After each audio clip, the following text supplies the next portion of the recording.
ಕಚ್ಚಿದ ಕೂಡಲೇ ನಿಮ್ಗೆ ಏನ್ ಅನಿಸ್ತು?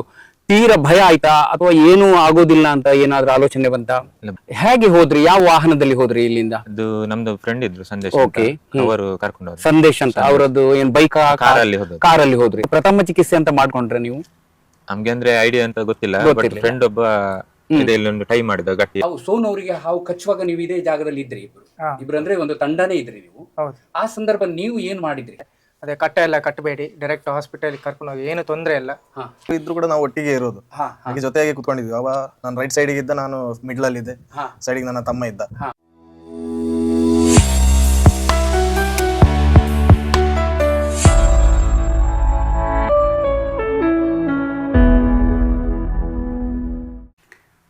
ಸ್ನೇಹಿತರೆ ನಮಸ್ಕಾರ. ಇವತ್ತೊಂದು ವಿಶೇಷ ವ್ಯಕ್ತಿಯ ಜೊತೆ ಮಾತಾಡ್ತಾ ಇದ್ದೇನೆ. ಇತ್ತೀಚೆಗೆ ಒಂದು ಘಟನೆ ನಡೀತು, ಒಂದು 3 ವಾರದ ಹಿಂದೆ ಒಂದು ಘಟನೆ ನಡೀತು. ಕ್ರಿಕೆಟ್ ಆಡ್ತಾ ಇರುವ ಒಂದು ಗ್ರೌಂಡ್ ಅಲ್ಲಿ ಒಬ್ರು ಒಂದು ಮರದ ಕೆಳಗೆ, ಈಗ ನಾವು ಕೂತ್ಕೊಂಡಂತದ್ದೇ ಒಂದು ಮರ ಇದು, ಅದರ ಬುಡದಲ್ಲಿ ಬಂದು ಕೂತ್ಕೊಂಡ ಸಂದರ್ಭದಲ್ಲಿ ಅವರಿಗೆ ಒಂದು ಹಾವು ಕಚ್ಚಿತ್ತು. ಅದಕ್ಕೆ ನಾವು ಇಂಗ್ಲಿಷ್ ಅಲ್ಲಿ ಹಂಪ್ ನೋದ್ರು ಪೀಟು ವೈಪರ್ ಅಂತ ಕರಿತೀವಿ. ತುಳುವಲ್ಲಿ ಬಿಜಾಕ್ರೆ ಕಂದಡಿ ಅಥವಾ ಚಾಟೆ ಕಂದಡಿ ಅಂತ ಕೂಡ ಕರೀತಾರೆ. ಕನ್ನಡದಲ್ಲಿ ಗೂನು ಮೂಗಿನ ಗುಳಿಮಂಡಲ ಹಾವು ಅಂತ ಕರೆಯುವಂತ ಒಂದು ವಿಷಕಾರಿ ಹಾವು. ಆ ಹಾವಿನ ಕಡಿತಕ್ಕೆ ಭಾರತದಲ್ಲಿ ಆಂಟಿ ವೆನಮ್ ಇಲ್ಲ. ಆದ್ರೆ ಇವರು ಆ ಸಂದರ್ಭ ಕಚ್ಚಿದ ನಂತರ ಏನೆಲ್ಲ ಮಾಡಿದ್ರು, ಯಾವ ಆಸ್ಪತ್ರೆಗೆ ಅಡ್ಮಿಟ್ ಆದ್ರು, ಮತ್ತೆ ಗುಣವಾಗಿ ಹೇಗೆ ಬಂದ್ರು ಅನ್ನೋದ್ರ ಬಗ್ಗೆ ನಾನೀಗ ಅವ್ರ ಜೊತೆ ಮಾತಾಡ್ತಾ ಇದ್ದೇನೆ. ಬನ್ನಿ ಅವರನ್ನ ಪರಿಚಯ ಮಾಡ್ಕೊಳ್ಳೋಣ. ನಮಸ್ಕಾರ ಸರ್, ನಿಮ್ಮ ಹೆಸರು? ನನ್ನ ಹೆಸರು ವಿಘ್ನೇಶ್ ಅಂತ. ವಿಘ್ನೇಶ್. ಎಷ್ಟು ವಾರದ ಹಿಂದೆ ಇದು ಇಲ್ಲಿ ಘಟನೆ ನಡೀತು? ಒಂದು ಮೋಸ್ಟ್ಲಿ ಒಂದು 4 ವೀಕ್ಸ್ ಹಿಂದೆ. ಯಾಕೆ ಇಲ್ಲಿ ಬಂದಿದ್ರಿ? ನಾವು ಫ್ರೆಂಡ್ಸ್ ಎಲ್ಲ ಮ್ಯಾಚ್ ಆಡ್ತಾ ಇದ್ರು, ನೋಡುವ ಅಂತ ಬಂದಿದ್ರಿ. ಬಂದು ಏನ್ ಮಾಡಿದ್ರಿ? ನಿಮ್ಗೆ ಯಾವ ಹೊತ್ತು ಅದು ಅಂದಾಜು? ಬೆಳಿಗ್ಗೆನೋ ಸಂಜೆನೋ? ಬೆಳಿಗ್ಗೆ ಒಂದು 11:30 ಹಾಗೆ. 11:30, ಬೆಳಿಗ್ಗೆ 11:30 ಹೊತ್ತಿಗೆ ಎಲ್ಲಿ ಬಂದು ಕೂತ್ಕೊಂಡ್ರಿ? ಇದೇ ಮರದ ಕೆಳಗೆ ಕೂತ್ಕೊಂಡ್ರಿ? ಇಲ್ಲೇ ಕೂತ್ಕೊಂಡ್ರಿ? ಇಲ್ಲಿ ಕೂತ್ಕೊಂಡಾಗ ನಿಮ್ಗೆ ಏನಾಯ್ತು? ಮೊದ್ಲು ಫೀಲ್ ಏನಾಯ್ತು? ಕಚ್ಚಿದ್ದು ಹೇಗೆ ಗೊತ್ತಾಯ್ತು? ಅಂದ್ರೆ ಫ್ರೆಂಡ್ಸ್ ಎಲ್ಲ ಒಟ್ಟಿಗೆ ಮಾತಾಡ್ತಾ ಇದ್ವಿ. ಸೊ ನಾವು ಇಲ್ಲಿ ಕುತ್ಕೊಳ್ಳುವಾಗ ಮ್ಯಾಚ್ ನೋಡ್ತೇವೆ. ನಮ್ಮ ಫ್ರೆಂಡ್ ಒಬ್ಬ ನಂಗೆ ಗಾಳಿ ಹಾಕ್ಲಿಕ್ಕೆ ಅಂತ ಬಂದ್ರು. ಸೊ ಅದು ಸ್ವಲ್ಪ ಇದೆಲ್ಲ ಆಚೆ ಈಚೆ ಹೋಗಿ ತರಗೆಲ್ಲ ಸ್ವಲ್ಪ ಆಚೆ ಈಚೆ ಹಾರಿತು. ಆ ಸಂದರ್ಭ ಏನ್ ಮಾಡಿದ್ರಿ? ಅದು ಕಚ್ಚಬೇಕಾದ್ರೆ ನೀವೇನೋ ಒಂದು ಮಾಡಿರ್ಬೇಕು. ಅಂದ್ರೆ ಅವನೊಂದು ನಂಗೆ ಕಲ್ಲು ಹೀಗೇನೆ ಗಮ್ಮತ್ತಿಗೆ ಬಿಸಾಡಿದೆ. ಸೊ ನಾನೊಂದು ಪಿಕ್ ಮಾಡುವಂತ ನಾನು ನೋಡ್ಲಿಲ್ಲ, ಅಲ್ಲೇ ಇತ್ತು. ಸೊ ಆ ಕಲ್ಲನ್ನ ಎತ್ತಲಿಕ್ಕೆ ಹೋಗುವಾಗ ಅದಕ್ಕೆ ತಾಗಿತ್ತು. ಆ ತಾಗಿದ ಕ್ಷಣ ಅದು ನಿಮಗೆ ಕಚ್ಚಿತ್ತು. ಎಲ್ಲಿ ಕಚ್ಚಿತ್ತು? ಈ ಬೆರಳಿ ಕಚ್ಚಿತ್ತು. ಓಕೆ, ಬಲಗೈನ ಉಂಗುರ ಬೆರಳಿ ಕಚ್ಚಿತ್ತಲ್ಲ. ಕಚ್ಚಿದ ಕೂಡಲೇ ನಿಮ್ಗೆ ಏನ್ ಅನಿಸ್ತು? ತೀರಾ ಭಯ ಆಯ್ತಾ ಅಥವಾ ಏನೂ ಆಗೋದಿಲ್ಲ ಅಂತ ಏನಾದ್ರೂ ಆಲೋಚನೆ ಬಂತ? ಇಲ್ಲ, ಭಯ ಏನಾಗ್ಲಿಲ್ಲ. ಅಂದ್ರೆ ಫ್ರೆಂಡ್ಸ್ ಎಲ್ಲ ಇದ್ರು, ಎಲ್ಲ ಧೈರ್ಯ ಖಾತರದಲ್ಲಿ ಇದ್ರು. ಹಾಗಾಗಿ ಸ್ವಲ್ಪ ಆ ವಿಷದ ಹಾವು ಅಂತ ನಿಮ್ಗೆ ಹೇಗೆ ಗೊತ್ತಾಯ್ತು? ಅದೇ ನೋಡಿದವರು ಹೇಳಿದ್ ನಂಗೆ ಅದು ವಿಷದ ಹಾವು ಅಂತೇಳಿ. ಅಂದ್ರೆ ಈ ಕ್ರಿಕೆಟ್ ಆಡ್ಲಿಕ್ಕೆ ಬಂದವರ 2-3 ಗೊತ್ತಿತ್ತು. ಸೊ ಆ ವಿಷದ ಹಾವು ಅಂತೇಳಿ ಅದು ಅದಕ್ಕೆ ಹೆಸರು ಏನು? ಚಟ್ಟೆ ಕಂದಡಿ, ಕಂದೊಡಿ ಮರಿ ಎಲ್ಲ ಹೇಳಿದ್ರು. ಅವಾಗ ಏನ್ ಮಾಡಿದ್ರಿ ನೀವು ತಕ್ಷಣಕ್ಕೆ? ಈಗ ಇಲ್ಲಿಂದ ನೀವು ಯಾವ ಆಸ್ಪತ್ರೆಗೆ ಹೋದ್ರಿ? ಯಾರಾದ್ರೂ ನಿಮ್ಗೆ ಒಂದು ಸಲಹೆ ಕೊಟ್ರ? ಇಲ್ಲೇ ಪಕ್ಕದಲ್ಲಿ ನಾಟಿ ಔಷಧಿ ಇದೆ? ಫಸ್ಟ್ ಗೆ ಹೇಳಿದ್ರು. ಏನ್ ಹೇಳಿದ್ರು? ಇಲ್ಲಿ ಅವರ ಒಂದು ಶಿವಪುರದ ಹತ್ರ ನಾಟಿ ವೈದ್ಯ ಉಂಟು, ಅಲ್ಲಿಗೆ ಹೋಗುವ ಅಂತ. ಆದ್ರೆ ಕೆಲವು ಜನ ಹೇಳಿದ್ರು ಹಾಸ್ಪಿಟಲ್ ಬೆಟರ್, ಹಾಗೆ ಅಂತ. ಅಲೋಪತಿ ಆಸ್ಪತ್ರೆ ಬೆಟರ್, ಅಲ್ಲಿ ಹೋಗೋಣ ಅಂತ ಹೇಳಿ KMC ಹೋಗ್ಬೇಕು. KMC ಹೇಗೆ ಹೋದ್ರಿ? ಯಾವ ವಾಹನದಲ್ಲಿ ಹೋದ್ರಿ ಇಲ್ಲಿಂದ? ಅದು ನಮ್ದು ಫ್ರೆಂಡ್ ಇದ್ರು ಸಂದೇಶ್, ಅವರು ಕರ್ಕೊಂಡು ಹೋದ್ರು. ಸಂದೇಶ್ ಅಂತ ಅವರದ್ದು ಏನ್ ಬೈಕ್ ಕಾರಲ್ಲಿ ಹೋದ್ರಿ? ಇಲ್ಲಿಂದ KMC ಗೆ ಎಷ್ಟು ಕಿಲೋಮೀಟರ್ ಅಂದಾಜು?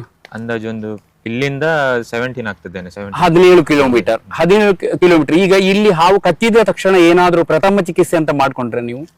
ನಮ್ಗೆ ಅಂದ್ರೆ ಐಡಿಯಾ ಅಂತ ಗೊತ್ತಿಲ್ಲ, ಬಟ್ ಫ್ರೆಂಡ್ ಒಬ್ಬ ಇಲ್ಲೊಂದು ಟೈ ಮಾಡಿದ ಗಟ್ಟಿಯಾಗಿ, ಬಿಗಿಯಾಗಿ ಕಟ್ಟಬೇಕು ಅಂತ ಟೂರ್ನಿಕೆಟ್ ಹಾಕಿದ್ರು. ಒಂದೇ ಕಟ್ಟು ಹಾಕಿದ್ರು? ಯಾವ ಕಟ್ಟಿದ್ರು? ಆ ನಂತರ ಒಂದೇ ಕಟ್ಟು, ತುಂಬಾ ಬಿಗಿಯಾಗಿ ಕಟ್ಟಿದ್ರು. ಓಕೆ, ಬಿಗಿಯಾಗಿ ಕಟ್ಟಿದ ನಂತರ ಆ ಭಾಗ ಮರ ಕಟ್ಟಿದ ರೀತಿಯ ಅನುಭವ ಆಯ್ತು ನಿಮ್ಗೆ? ಸ್ವಲ್ಪ ಹೊತ್ತಿನ ನಂತರ ಕಲರ್ ಚೇಂಜ್ ಆಯ್ತು, ನೀಲಿ ಬಣ್ಣಕ್ಕೆ ಬಂತು. ಓಕೆ, ಆ ಕಚ್ಚಿದ ಗಾಯ ಅಲ್ಲಿ ಏನಾದ್ರು ಸ್ವೆಲ್ಲಿಂಗ್ ಎಲ್ಲ ಬರ್ಲಿಕ್ಕೆ ಶುರು ಆಯ್ತಾ? ಊತ ಬರ್ಲಿಕ್ಕೆ ಶುರು ಆಯ್ತಾ?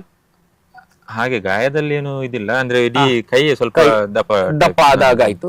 ತಕ್ಷಣ ನೀವು ಅಲ್ಲಿಂದ ಆ ನಂತರ ಕಾರಲ್ಲಿ ಕೂತ್ಕೊಂಡು ಆಸ್ಪತ್ರೆಗೆ ಹೋದ್ರಿ. ಆಸ್ಪತ್ರೆಯಲ್ಲಿ ಏನ್ ಹೇಳಿದ್ರು? ಹಾಸ್ಪಿಟಲ್ ಅಲ್ಲಿ KMC ಆಸ್ಪತ್ರೆ ಮಣಿಪಾಲ ಫಸ್ಟ್ ಗೆ ಅದೇ ಇದು ಕಟ್ಟಬಾರ್ದಿತ್ತು ಅಂತ ಹೇಳಿದ್ರು ಕೆಲವು ಜನ, ಬಿಗಿಯಾಗಿ ಕಟ್ಟಬಾರ್ದಿತ್ತು ಅಂತ ಹೇಳಿದ್ರು. ಮತ್ತೆ ಕೆಲವು ಜನ ಇಲ್ಲದ್ರೆ ಅಲ್ಲಿ ಆಸ್ಪತ್ರೆಯಲ್ಲಿ ಹೇಳಿದ್ರು ಕಟ್ಟಿದ್ದು ಸರಿಯಾಗಿದೆ ಅಂತ ಹೇಳಿದ್ರು. ಈಗ ನೀವು ಕಟ್ಟಿದ್ದು ಇಲ್ಲಿಂದ ಕಟ್ಟನ್ನ ಅಲ್ಲೇ ಬಿಚ್ಚಿದ್ರು ಮಧ್ಯದಲ್ಲಿ ಅದು ಅಲ್ಲೇ ಅಲ್ಲೇ ಬಿಚ್ಚಿ ಆಸ್ಪತ್ರೆಯಲ್ಲಿ ಬಿಚ್ಚಿದ್ರು, ಮಧ್ಯದಲ್ಲಿ ಎಲ್ಲೂ ಬಿಚ್ಚಲಿಕ್ಕೆ ಹೋಗಿಲ್ಲ. ಒಳ್ಳೇದು. ಮಾಮೂಲಾಗಿ ಪ್ರಥಮ ಚಿಕಿತ್ಸೆಯಲ್ಲಿ ನಿಮ್ಗೆ ಈಗ ಗೊತ್ತಿರ್ಲಿಕ್ಕಿಲ್ಲ, ಈ ಕಟ್ಟುವಂತ ಕ್ರಮ ಅಥವಾ ಗಾಯವನ್ನ ಬ್ಲೇಡಿನಿಂದ ದೊಡ್ಡದು ಮಾಡಿ ರಕ್ತಸ್ರಾವ ಮಾಡುವಂಥದ್ದು ಅಥವಾ ಬೇರೆ ಬೇರೆ ಮಂತ್ರತಂತ್ರಗಳಿಗೆ ಹೋಗುವಂತದ್ದೆಲ್ಲ ಪ್ರಥಮ ಚಿಕಿತ್ಸೆಯ ನಿಯಮ ನಿಂತಿದೆ ಈಗ. ಅಂದ್ರೆ ತುಂಬಾ ರಿಸರ್ಚ್ ಆದ ನಂತರ ಕಟ್ಟುವುದ್ರಿಂದ ಈಗ ಹಾವು ನಿಮ್ಮ ಕಾಲಿಗೂ ಕೈಗೂ ಕಚ್ಚಿದ ಸಂದರ್ಭ ತಕ್ಷಣಕ್ಕೆ ನಮ್ಮಲ್ಲಿ ಬರುವಂತಹ ಯೋಚನೆ ವಿಷ ಮೇಲೆ ಹೋಗದಾಗೆ, ಹಾರ್ಟಿಗೆ ಬ್ರೈನಿಗೆ ಬರದಾಗೆ ನಾವು ಬಿಗಿಯಾಗಿ ಕಟ್ಟುಗಳನ್ನ ಕಟ್ಟಬೇಕು, ಕಟ್ಟಿಕೊಂಡು ಆಸ್ಪತ್ರೆಗೆ ಹೋಗ್ಬೇಕು ಅನ್ನೋ ನಿಯಮ ಹಿಂದಿನಿಂದಲೂ ಸರ್ಕಾರದಿಂದಲೂ ಇತ್ತು. ಹಾಗಾಗಿ ನಮ್ಮಲ್ಲಿ ಅದು ಅಭ್ಯಾಸ ಆಗಿತ್ತು. ಆದ್ರೆ ಈಗ ಆ ಪ್ರಥಮ ಚಿಕಿತ್ಸೆಯ ಒಂದು ವ್ಯವಸ್ಥೆ ಹೇಗೆ ಬಂದಿದೆ ಅಂದ್ರೆ ಅದು ರಿಸರ್ಚ್ ಆಯ್ತು. ಆ ರೀತಿ ಕಟ್ಟಿಕೊಂಡು ಆಸ್ಪತ್ರೆಗೆ ಹೋಗೋಷ್ಟೊತ್ತಿಗೆ ಆ ಭಾಗ ಕೊಳೆತ ಬಂದು ರಕ್ತ ಪರಿಚಲನೆ ಸ್ಥಗಿತಗೊಂಡು ಕೊನೆಗೆ ಆಸ್ಪತ್ರೆಯಲ್ಲಿ ಆ ಭಾಗವನ್ನೇ ಕತ್ತರಿಸಿ ತೆಗೆದಂತಹ ಘಟನೆಗಳು ನಡೆದ ನಂತರ ಈಗ ಯಾವುದೇ ಕಟ್ಟುವಂತ ಕ್ರಮ ಇಲ್ಲ. ಒಂದನೇದಾಗಿ ಬಹಳ ಒಂದು ವಿಶೇಷ ಸಂಗತಿ ಏನು ಅಂದ್ರೆ, ಈ ಹಾವು ಕಚ್ಚಿದ್ರೆ ಇದಕ್ಕೆ ಈ ಹಂಪನೋದ್ರ ಪಿಟ್ಟು ವೈಪರ್ ಅಂತ ನಿಮ್ಗೇನು ಕಚ್ಚಿತ್ತು, ಇದಕ್ಕೆ ಭಾರತದಲ್ಲಿ ಆಂಟಿವೆನಮ್ ಇಲ್ಲ, ಅಂದ್ರೆ ಪ್ರತಿವಿಷ ಚಿಕಿತ್ಸೆ ಇಲ್ಲ. ಆದ್ರೆ ಅಲೋಪತಿಯಲ್ಲಿ ಏನ್ ಮಾಡ್ತಾರೆ ಅಂದ್ರೆ, ನಿಮ್ಗೆ ಈಗ ಗೊತ್ತಾಗಿದೆ, ಸಪೋರ್ಟಿವ್ ಕೇರ್ ಟ್ರೀಟ್ಮೆಂಟ್ ಅಂತ ಒಂದು ಮಾಡ್ತಾರೆ. ಅಂದ್ರೆ ನಿಮ್ಮ ಶರೀರದ ಅವಯವಗಳಿಗೆ ಏನು ಹಾನಿ ಆಗದಾಗೆ ವಿಷದ ಪರಿಣಾಮದಿಂದ ಅದಕ್ಕೆ ಬೇಕಾದಂತ ಬೇರೆ ಔಷಧಿಯನ್ನು ಕೊಟ್ಟು ಗುಣಪಡಿಸುವಂತ ಒಂದು ಕ್ರಮ ಮಾಡಿದ್ರು. ನೀವು ಎಷ್ಟು ದಿನ ಆಸ್ಪತ್ರೆಯಲ್ಲಿ ಇದ್ರಿ? ನಾನು 4 ದಿನ ಇದ್ದೆ, 4 days. 4 ದಿನ ಇದ್ರಿ. ಅದರ ನಡುವೆ ಏನಾದ್ರು ಹೇಳಿದ್ರ ಆ ಜಾಗ ಗ್ಯಾಂಗ್ರೀನ್ ಆದ್ರೆ ಅದನ್ನ ತೆಗಿಬೇಕು ಆ ತರ ಏನಾದ್ರು ಹೇಳಿದ್ರ? ಸ್ವೆಲ್ಲಿಂಗ್ ಆಗಿತ್ತಲ್ಲ, ಸ್ವೆಲ್ಲಿಂಗ್ ಆಗಿತ್ತು, ಅದಕ್ಕೆ ಒಂದು ಮದ್ದು ಮದ್ದು ಕೊಟ್ರು. ಸ್ವಲ್ಪ ಟೈಮ್ ಅಲ್ಲಿ ಅದು ಕ್ಲಿಯರ್ ಆಗ್ತದೆ ಅಂತ ಹೇಳಿದ್ರು. 4 ದಿನದಲ್ಲಿ ಡಿಸ್ಚಾರ್ಜ್ ಆಗಿ ಬಂದ್ರಿ. ಐಸಿಯು ಇದ್ದು ಚಿಕಿತ್ಸೆ ಎಲ್ಲ ನಿಮ್ಗೆ ಧೈರ್ಯ ಕೊಡುವ ಹಾಗೆ ಇತ್ತಾ? ಎಲ್ಲ ಟ್ರೀಟ್ಮೆಂಟ್ ಅಲ್ಲಿ ಚೆನ್ನಾಗಿ ನೋಡ್ಕೊಂಡ್ರ? ಫ್ರೆಂಡ್ಸ್ ಎಲ್ಲ ಇದ್ರು, ಎಲ್ಲ ಫ್ರೆಂಡ್ಸ್ ಇದ್ರು. ಆಸ್ಪತ್ರೆಯಲ್ಲೂ ಚಿಕಿತ್ಸೆ ಒಳ್ಳೇದಿತ್ತು. ಓಕೆ. ಅದಕ್ಕೆ ಆಂಟಿವೆನಮ್ ಇಲ್ಲ ಅಂತ ನಿಮ್ಗೆ ಗೊತ್ತಿತ್ತ ಮೊದ್ಲೇ? ಇಲ್ಲ, ಇವರು ಆ ನಂತರ ಅಲ್ಲಿ ಡಾಕ್ಟರ್ಸ್ ಹೇಳಿದ್ರ? ಇಲ್ಲ, ನನ್ನ ಹತ್ರ ಹೇಳಿಲ್ಲ, ಬೇರೆಯವ್ರ ಹತ್ರ, ನಿಮ್ಮ ಫ್ರೆಂಡ್ಸ್ ಹತ್ರ, ಕುಟುಂಬದವ್ರ ಹತ್ರ ಆ ರೀತಿ ಹೇಳಿದ್ರು. ಓಕೆ. ಹೊರಗೆ ಬಂದ ನಂತರ ನಿಮ್ಗೆ ಆಯುರ್ವೇದ, ನಾಟಿ ಔಷಧಿ ಅದಕ್ಕೆ ಮಾಡಿ ಅಂತ ಬೇರೆ ಯಾರು ಸಲಹೆ ಕೊಟ್ರ? ತುಂಬಾ ಜನ ಹೇಳಿದ್ರು ಏನ್ ಮಾಡ್ಬೇಕು ಒಳ್ಳೇದಂದ್ರೆ ಫುಡ್ ಇದ್ದ ಬಗ್ಗೆ ಅವರಂತ ಹೇಳಿಲ್ಲ. ಅಲ್ಲಿ ಏನು ಪತ್ತೆ ಮಾಡ್ಬೇಕಂತ ಹೇಳಿದ್ರು ಹಾಸ್ಪಿಟಲ್ ಅಲ್ಲಿ? ಹೌದು, ಹಾಸ್ಪಿಟಲ್ ಅಲ್ಲಿ ಅದೇ ಡಾಕ್ಟರ್ಸ್ ಬಗ್ಗೆ ಅಂದ್ರೆ ತಿನ್ಬೋದು ಅಂತ ಹೇಳಿದ್ರು ನಾರ್ಮಲ್ ಆಗಿ. ಮತ್ತೆ ಒಬ್ರು ಡಾಕ್ಟರ್, ಒಂದು ಡಾಕ್ಟರ್ ಹೇಳಿದ್ರು ವೆಜ್ ತಿನ್ಬೋದು, ನಾನ್ ವೆಜ್ ಮತ್ತೆ ಡ್ರಿಂಕ್ಸ್ ಅವಾಯ್ಡ್ ಮಾಡಿ ಅಂತ. ನಾನ್ ವೆಜ್ ಮತ್ತು ಡ್ರಿಂಕ್ಸ್ ಅವಾಯ್ಡ್ ಮಾಡಿ ಅಂತ ಹೇಳಿದ್ರು ನಿಮ್ಮ ಹತ್ರ. ಓಕೆ. ಮತ್ತೆ ಈಗ ಮನೆಗೆ ಬಂದ ನಂತರ ನಿಮ್ಗೆ ನಾಟಿ ಔಷಧಿ ಶುರು ಮಾಡಿದ್ರೆ ಎಲ್ಲಾದ್ರೂ ಆಸುಪಾಸಲ್ಲಿ? ಅದೇ ಮನೇಲಿ ಹೇಳ್ತಾ ಇದ್ರು ಹೋಗು ಅಂತ. ಅಂದ್ರೆ ಇದು ಮೆಡಿಸಿನ್ ಆನ್ ಇತ್ತಲ್ಲ, ಸೊ ಅವರೆಂತಾದ್ರು ಬೇರೆ ಮಾತ್ರೆ ಕೊಟ್ರೆ ಅದು ಒಟ್ಟಿಗೆ ತಕೊಳ್ಳಿಕ್ಕೆ ಆಗುದಿಲ್ಲ ಅಂತ ಹೋಗ್ಲಿಲ್ಲ. ಕರೆಕ್ಟ್. ಈಗ ಆಸ್ಪತ್ರೆ ಡಿಸ್ಚಾರ್ಜ್ ಆದ ನಂತರ ಎಷ್ಟು ದಿನದ ಮಾತ್ರೆಗಳನ್ನ ಕೊಟ್ಟಿದ್ದಾರೆ? 1 month, 1 ತಿಂಗಳಿದ್ದು ಕೊಟ್ಟಿದ್ದಾರೆ. ಈ ಘಟನೆಯಲ್ಲಿ ನಿಮ್ಗೆ ಏನು ಕಲೀಲಿಕ್ಕೆ ಸಿಕ್ತು?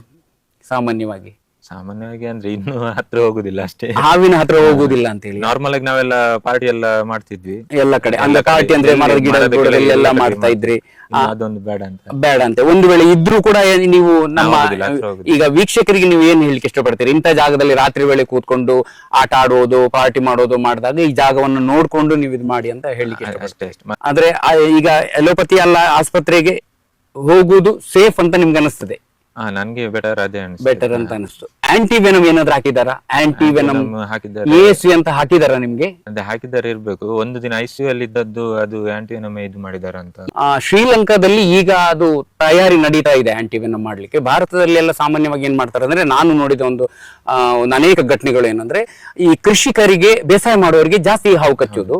ಅವರು ಅಲ್ಲಿಯೇ ಸಮೀಪದ ಅವರ ಮನೆ ಮದ್ದನ್ನೇ, ಈಗ ಸಾಗರದ ಒಂದು ಕಡೆ ಅಲ್ಲಿಯ ಮನೆ ಮದ್ದನ್ನೇ ಮಾಡ್ಕೊಂಡು ಅವ್ರ ಗುಣ ಆದದ್ದನ್ನ ನಾನು ಕೆಲವು ಕಡೆ ನೋಡಿದ್ದೇನೆ. ಮತ್ತೆ ಇಲ್ಲೂ ಕೂಡ ಶಿರ್ಷಿ ಕಡೆ ಕೂಡ ನಾಟಿ ಔಷಧಿ ತೆಗೆದುಕೊಂಡು ಗುಣ ಆಗುವಂತದ್ದು ಇದೆ. ಆದ್ರೆ ನಾವು ಯಾಕೆ ಅದನ್ನ ಅಲೋಪತಿಗೆ ಹೋಗ್ಬೇಕಂತ ಹೇಳುದಂದ್ರೆ, ಕೆಲವು ಸಂದರ್ಭ ಅಪಾಯ. ಆ ಹಾವಿನ ದೊಡ್ಡ ಸೈಜಿನ ಹಾವು ಕಚ್ಚಿದ್ರೆ, ವಿಷ ಹೆಚ್ಚಿನ ಪ್ರಮಾಣದಲ್ಲಿ ಇಂಜೆಕ್ಟ್ ಆದ್ರೆ ಅದರಿಂದ ಅವರ ಶಾರೀರಿಕ ಸದೃಢತೆ ಇಲ್ಲದಿದ್ರೆ, ತುಂಬಾ ವಯಸ್ಸಾದವರಾಗಿದ್ದರೆ ಅಲೋಪತಿಗೆ ಹೋದ್ರೆ ಪ್ರಾಣಾಪಾಯ ಇರೋದಿಲ್ಲ ಅನ್ನೋ ಉದ್ದೇಶಕ್ಕೆ ನಾವು ಅಲೋಪತಿ ಅಂತ ಮಾಡೋದು. ಸಾಕಷ್ಟು ವಿಷಯ ನಾವು ಚರ್ಚೆ ಮಾಡಿದ್ವಿ. ಇದು ನನ್ನ ವೀಕ್ಷಕರಿಗೆ ಹಂಪನೋದ್ರ ಪಿಟ್ಟು ವೈಪರ್ ಕಚ್ಚಿದ್ರೆ ಅಲೋಪತಿಯಲ್ಲಿ ಔಷಧಿ ಇದೆ ಅನ್ನೋದಕ್ಕೆ ಈಗ ನಿಮ್ಮನ್ನ ನಾನು ಮಾತಾಡ್ಸಿದೆ. ಆಸ್ಪತ್ರೆಯ ಸಾಮಾನ್ಯ ಎಷ್ಟು ಖರ್ಚು ಬಂತು ನಿಮ್ಗೆ? ನಮ್ಗೆ ಅಂದ್ರೆ ಟೋಟಲ್ ಫಸ್ಟಿಗೆ ಯಾರೋ ಪೇ ಮಾಡಿ ಹೋಗಿದ್ದಾರೆ, ಅದು ಗೊತ್ತಿಲ್ಲ ಯಾರು ಅಂತ ಗೊತ್ತಿಲ್ಲ. ಅಂದ್ರೆ ನಿಮ್ಮ ಸ್ನೇಹಿತರೆ ಇರ್ಬೋದು? ಸ್ನೇಹಿತರೆ, ನಮ್ಮ ಪರಿಚಯದವರು. ತದನಂತರ ಒಂದು 65-70 ವರೆಗೆ ಆಯ್ತು. 65ರಿಂದ 70,000ದವರೆಗೆ ಒಂದು 4 ದಿನದಲ್ಲಿ ಖರ್ಚು ಬಂತು. ಅದನ್ನ ಹೇಗೆ ನೀವೇ ಇದು ಮಾಡಿದ್ರ ಅಥವಾ ಬೇರೆ ಯಾರಾದ್ರೂ ನಿಮ್ಮ ಫ್ರೆಂಡ್ ಸರ್ಕಲ್ ಏನಾದ್ರು ನಮ್ದು ಫ್ರೆಂಡ್ ಸರ್ಕಲ್ ಅವರೇ ಎಲ್ಲ ಅಮೌಂಟ್ ಕಲೆಕ್ಟ್ ಮಾಡಿ ನಮ್ಗೆ ಹೆಲ್ಪ್ ಮಾಡಿದ್ದಾರೆ ಆ ಸಂದರ್ಭ? ನಾವು ಕೇಳಲಿಲ್ಲ ಎಂತೆಲ್ಲ, ಬಟ್ ಹೆಲ್ಪ್ ಮಾಡಿದ್ದಾರೆ. ಅವು ಸೋನ್ ಅವರಿಗೆ ಹಾವು ಕಚ್ಚುವಾಗ ನೀವು ಇದೇ ಜಾಗದಲ್ಲಿ ಇದ್ರಿ, ಇಬ್ರು ಅಂದ್ರೆ ಒಂದು ತಂಡನೇ ಇದ್ರಿ ನೀವು. ಹೌದು. ಆ ಸಂದರ್ಭ ನೀವು ಏನ್ ಮಾಡಿದ್ರಿ? ಕಚ್ಚಿದ ತಕ್ಷಣ ನಾನು ಆಕ್ಚುಲಿ ಪ್ಲೇಸ್ ಅಲ್ಲಿ ಇರ್ಲಿಲ್ಲ, ಅವರು ಕಾರಲ್ಲಿ ಕರ್ಕೊಂಡು ಹೋದ್ರು. ಆ ನಂತರ ನಾ ಬಂದು ಯಾವ ಹಾವು ಅಂತ ನೋಡಿದೆ. ಆಕ್ಚುಲಿ ಅವಾಗ ನನ್ನ ಮಾಮ ಅವರು ಗುರಸನಿಲಿ, ನಾನು ಇಮಿಡಿಯೇಟ್ಲಿ ಅವರಿಗೆ ಫೋನ್ ಮಾಡಿದೆ. ಫೋನ್ ಮಾಡಿ ಅವರು ಹೇಳಿದ್ರು ಫೋಟೋ ಒಂದು ಕಳಿಸಿ ಇಮಿಡಿಯೇಟ್ಲಿ. ಅವತ್ತು ನಾನು ಇಮಿಡಿಯೇಟ್ಲಿ ಅವಾಗ್ಲೇ ಫೋಟೋ ತೆಗೆದು ಕಳಿಸಿದೆ. ಅದಕ್ಕೆ ಅವರು ಹೇಳಿದ್ರು ಅದೇ ಬಿಜಿಕೆರೆ ಕಂದೋಡಿ ತೂಳಲ್ಲಿ ಈ ತರ ಹೇಳ್ತಾರೆ ಅದೇ ಕಟ್ಟ ಎಲ್ಲ ಕಟ್ಟಬೇಡಿ, ಡೈರೆಕ್ಟ್ ಹಾಸ್ಪಿಟಲ್ ಕರ್ಕೊಂಡು ಹೋಗಿ, ಏನು ತೊಂದರೆ ಇಲ್ಲ. ಅಲ್ಲಿ ಹೋಗಿ ಮುಟ್ಟಿದ ನಂತರ ಕಂಟಿನ್ಯೂ ಆಗಿ ಒಂದ್ 2-3 ದಿವಸ ಕಂಟಿನ್ಯೂ ಆಗಿ ಫೋನ್ ಮಾಡಿ ವಿಚಾರಣೆ ಮಾಡ್ತಾ ಇದ್ರು ನನ್ನ ಹತ್ರ, ಹೇಗೆ ಏನಾಯ್ತು ಯಾವ ರೀತಿಯಲ್ಲಿ ಅಂತ. ಹಾಗೆ ಇಮಿಡಿಯೇಟ್ಲಿ ಅವರಿಗೆ ಒಂದು ಫೋನ್ ಮಾಡಿದ್ರಿಂದ ಕೆಲವು ಮಾಹಿತಿಯಿಂದ ನಮಗೆ ಅದಕ್ಕಿಂತ ಪ್ಲಸ್ ಆಗಿದೆ. ಆಕ್ಚುಲಿ ಹಾವನ್ನು ನೀವು ತೆಗೆದುಕೊಂಡು ಹೋದ್ರ ಅಲ್ಲಿಗೆ? ಆಕ್ಚುಲಿ KM ಹಾವು ಬೇಕಂದ್ರು ಆಕ್ಚುಲಿ. ಮತ್ತೆ ನಾವೊಂದು ಚಿಕ್ಕ ಬಾಕ್ಸ್ ಇತ್ತು, ಒಂದು ಡಬ್ಬೆ ಇತ್ತು, ಅದ್ರೊಳಗೆ ಕೋಲಲ್ಲಿ ಹಾವನ್ನು ನಾನೇ ಹಾಕಿದೆ. ಹಾಕಿ ಮತ್ತೆ ಅದನ್ನು ನಾವು ಸಾಯಿಸ್ಲಿಲ್ಲ. ಸಾಯಿಸಿಕೊಂಡು ಹೋಗುವಂತ ಸಲಹೆ ಯಾರಾದ್ರೂ ಕೊಟ್ರ? ಅಲ್ಲ, ಆಗ ತುಂಬಾ ಜನ ಇದ್ರು. ಕೆಲವರು ಸಾಯಿಸಿ ಅಂತಾರೆ, ಕೆಲವರು ಬೇಡ ಅಂದ್ರು.